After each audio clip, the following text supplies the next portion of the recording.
So over the years, as I've been doing a lot of studying and research, I've come across a lot of characters, especially men, who are called the father of such and such, and I was like, there's so many of them, and maybe I should do some talks or make some videos talking about these men who are said to be the father of such and such, but most of them actually, whatever it is that they're being called the father of is actually not true. It's lies, and this doesn't apply to everyone who's called the father of such and such. But I want to talk about these men. There's about 10 of them that I've found so far. I think I've got 9 at the moment, but I'll try and find another 10th person who has been called the father of such and such. And just go through each of them and talk about what they did, because what most of them did is they lied and deceived people. So I just want to expose them as well and talk about them. So the first one I want to talk about is Paul Warburg. And now some of you might be wondering, who's that? Paul Warburg is known as the father of the Federal Reserve. But before we actually talk about him, I just wanted to read a text here from John 8:44. And John 8:44 says, "Ye are of your father the devil." This is when Jesus was talking to the hypocritical Jewish leaders, especially the the scribes and the Pharisees. And he says, "He said, ye are of your father the devil, and the lusts of your father ye will do." He was speaking of the devil here. He says he was a murderer from the beginning, and abode not in the truth, because there is no truth in him. When he speaketh a lie, he speaketh of his own. Now listen to this part here. The devil, Jesus speaking of the devil, said, "For he is a liar and the father of it." So the devil is a liar and he's the father of lies. He was the first one to tell a lie because he pointed the finger at God and told lies about God. So just moving on to Paul Warburg, you find that these so-called father of such and such actually have the same traits as the devil, because they tell lies.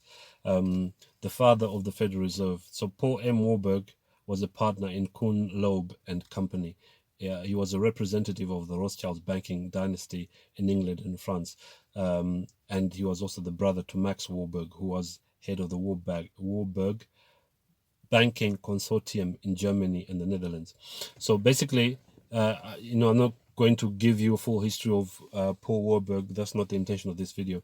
It's just a very, very short video to just to maybe to make you aware of these men who are called the father of such and such, and then they basically told lies and deceived people. He was sent to America as an agent of the Rothschilds. So in November 1910, a secret meeting took place at Jekyll Island, where Paul Warburg met with the following men to decide how they could set up a central bank in the US.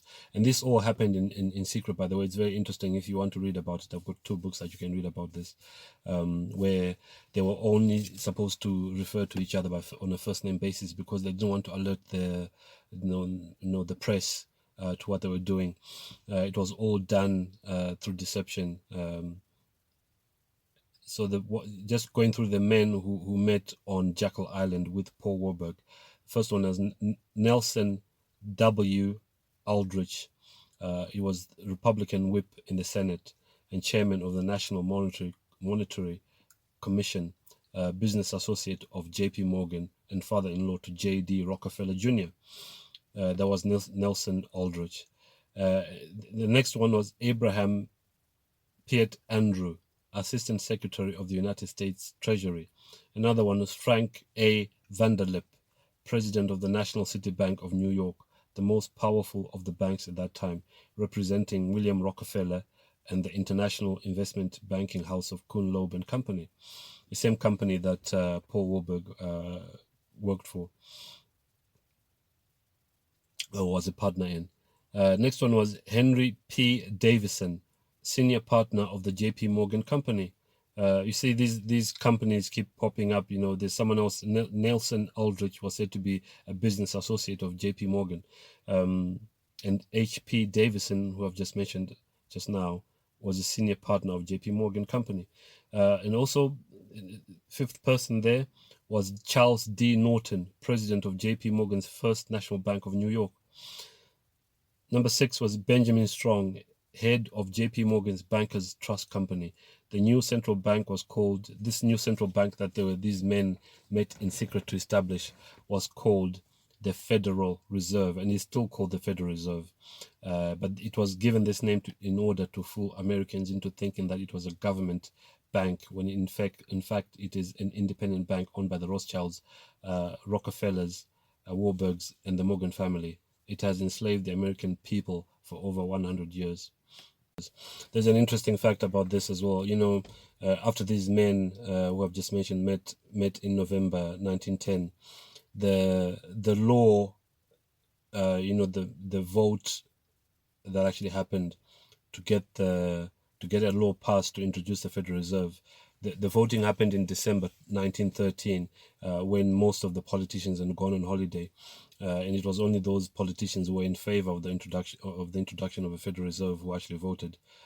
So that was very scandalous and very deceptive. And that law, you know, was presented before Woodrow Wilson, who actually signed it into law, and basically thereafter the Federal Reserve was introduced, and this time it was permanent, because there had been other banks in America, but these were not. They were temporary banks, and so let me just read about JFK here and what actually happened with him.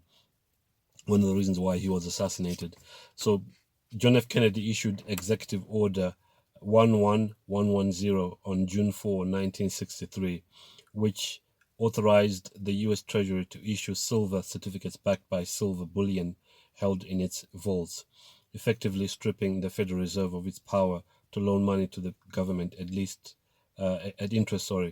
This order was still valid at the time of Kennedy's assassination and could have allowed the government to repay its debt without borrowing from the private Federal Reserve, which charges interest on loans used to create new currency. The document. So basically, the Federal Reserve is a private international corporation that issues U.S. currency for profit rather than a government agency, and how you know, Kennedy's order threatened this system. So that's not the only reason why he was assassinated. He also said that he wanted to shatter the CIA into 1,000 pieces, and the whole Bay of Pigs fiasco, where it is said by some you know, historians that JFK didn't support the CIA when they wanted to remove what's his name, Castro, from power. So I mentioned earlier some good books to read on the Federal Reserve. There's one called The High Priests of Treason by J.D. Melvin Stamper, which I've actually read and actually recommended when I did my video on 12 more good books to read.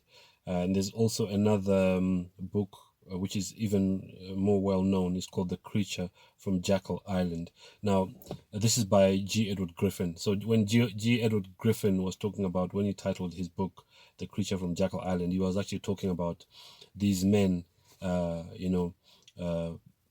Warburg, Nelson Aldrich, Abraham Andrew, Frank A. Vanderlip, Henry P. Davison, Charles D. Norton, Benjamin Strong, who met on Jackal Island in November 1910 in secret to iron out how they were going to introduce, this private central bank in America. That's why he called his book that. But yeah, so very, very, very interesting. I'll talk about some other men who have told lies and deceived many people, and some of them even today they are still being held up as icons, as good men, when actually they've actually told lies. But yeah, Paul Warburg was the first one I wanted to talk about.